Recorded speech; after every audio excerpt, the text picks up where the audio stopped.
Bos días a todos amigos desde o meu recuncho de Trevinca.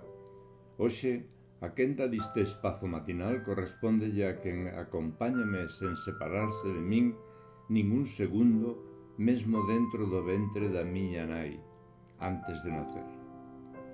Hoxe, por tanto, de quen vos falarei é de min mesmo, cun certo pudor.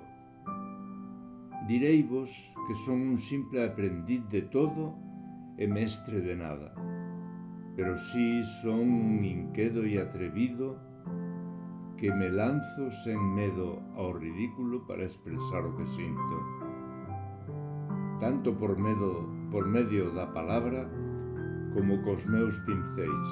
Hoxe lerei os primeiros parágrafos de algo que enviei á revista Nós, a xente do redor, coa que teño a honra de colaborar dende o inicio da mesma. Con esta achega quero expresar o que entendo eu por amizade. Amizade. Son seguramente moitas as definicións que se lle poden dar a esta maravillosa palabra.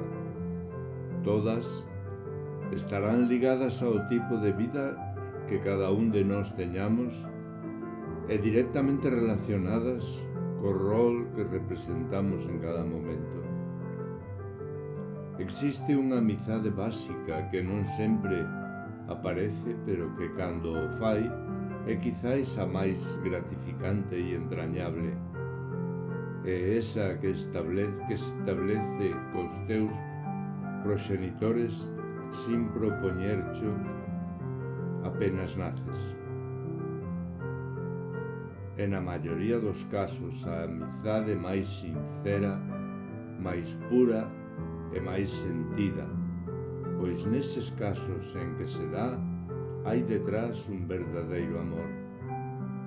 Pero isto non é unha norma de obrigado cumprimento universal. Existen casos nos que esa amizade materno-filial non se produce por moi distintas circunstancias vitais e trabas que a vida pon no camiño dalgunhas persoas.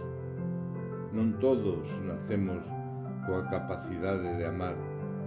Aínda que pareza unha aberración, hai nais e pais que non saben amar e, por tanto, non foron capaces de forxar unha amizade nin cos seus propios fillos.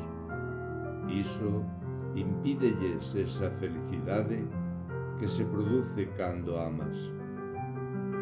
Queridos amigos, continuade ca lectura deste sentimento íntimo meu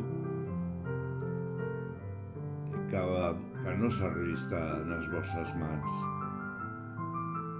Grazas a todos por escoitarme cada mañá.